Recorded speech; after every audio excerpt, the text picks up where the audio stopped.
আজকে স্বামী বিবেকানন্দ স্কলারশিপের নতুন একটা আপডেট নিয়ে চলে এসেছি। সেটা হলো স্বামী বিবেকানন্দ স্কলারশিপে কিন্তু নতুন করে অ্যাপ্লিকেশান স্যাংশন হওয়া শুরু হয়ে গেছে।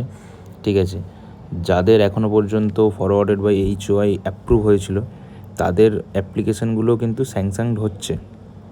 তো তোমরা নিজেদেরটা একবার চেক করে নাও। যেহেতু আমি একজন থার্ড ইয়ার MBBS স্টুডেন্ট, তো আমি এটা বলতে চাই যে এই স্কলারশিপটা কিন্তু MBBS স্টুডেন্টরাও পেতে পারে।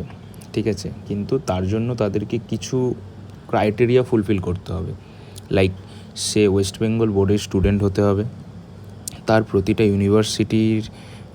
ইউনিভার্সিটি এক্সামিনেশানে মার্কস 60%-এর উপরে থাকতে হবে, এবং তার ফ্যামিলি ইনকাম 2.5 লাখের নিচে হতে হবে। এই তিনটে ক্রাইটেরিয়া ফুলফিল যদি সে করে তাহলে কিন্তু সে কলেজ লাইফেও এই স্কলারশিপটা পাবে, এক্সেপ্ট ইন্টার্নশিপ। ওকে, নেক্সট যে জিনিসটা সেটা হচ্ছে এখন কিন্তু প্রচুর স্টুডেন্ট, সেটা শুধুমাত্র MBBS নয়, এবং অন্যান্য কোর্সের স্টুডেন্টরাও আমাকে জানাতে শুরু করেছে যে তাদের অ্যাপ্লিকেশান কিন্তু অলরেডি স্যাংশনড হয়ে গেছে, কারোর অ্যাপ্রুভ হয়ে গেছে। তো একটা লাইভ প্রুফ দেখাচ্ছি আমি, এটা আমার নিজের। তো সিকিউরিটি কোড এন্টার করে প্রথমে লগ ইন করে নিচ্ছি।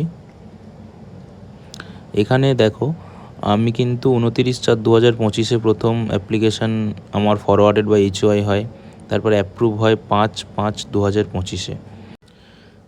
তারপরের থেকেই আমি ওয়েট করছিলাম কবে আমার অ্যাপ্লিকেশানটা স্যাংশনড হয়। আলটিমেটলি কালকে পোর্টাল খুলে দেখি যে অ্যাপ্লিকেশান স্যাংশনড হয়ে গেছে, তাই আমি আপডেট দিয়ে দিলাম। দেখা যাক কবে ব্যাঙ্ক অ্যাকাউন্টে টাকা ক্রেডিট হয়, সেটা আমি নেক্সট আপডেটে জানাবো। আমার কাছে কিন্তু প্রচুর স্টুডেন্টরা মেসেজ করেছে যে তাদের অ্যাকাউন্টে টাকা অলরেডি ক্রেডিট হয়ে গেছে, যাদের ফরওয়ার্ডেড বাই HOI ছিল তাদের অ্যাপ্রুভ স্যাংশন হয়ে গেছে। তোমরা নিজেদেরটা একবার চেক করে নিও।